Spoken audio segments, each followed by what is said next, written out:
At the moment, I'm not going to speak about religious issues. I want to cover only a humanitarian issue. I spent around 30 years in the Middle East and in some African countries, and I know and I saw with my eyes what the colonization left for them, how Britain and France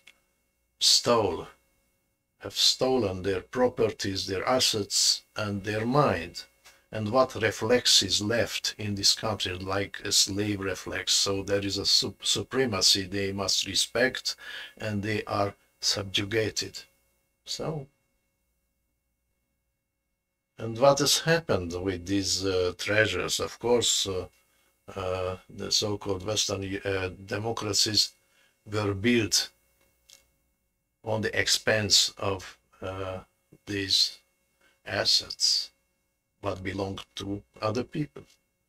And democracy brought up with human rights and other fake slogans.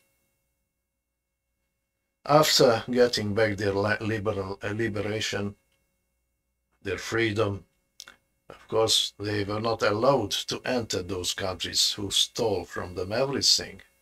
Only a limited part of them could enter. But anyone who could see what has happened with these properties, of course, was not so much satisfied. So there was a feeling inside their heart. But the colonization continued in a different way with the remote control. And that means that these countries were isolated to their place, and people were not allowed to go to other democracies to see.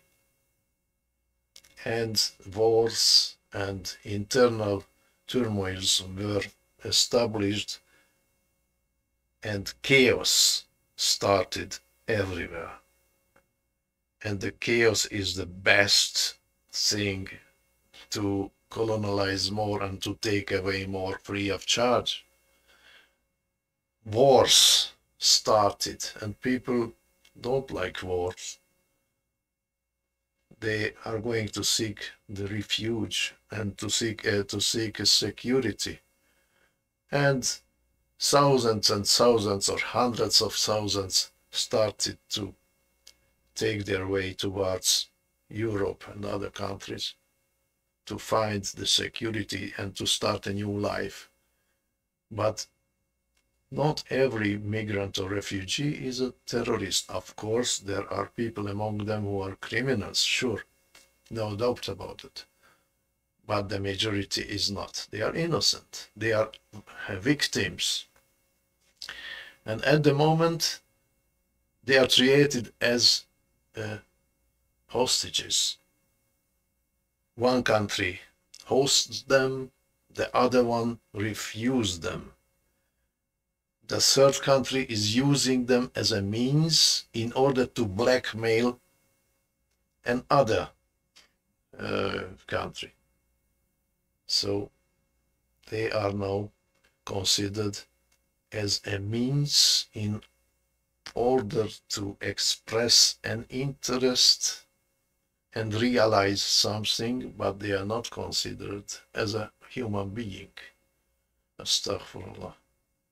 And the winter is here, innocent children are there, and people here in the welfare countries look them as a hazard factor. Once these people will enter and will settle and will start a new life, just one question. Do you think that these people who were suffering this life that way will ever forget it? Remember what I said.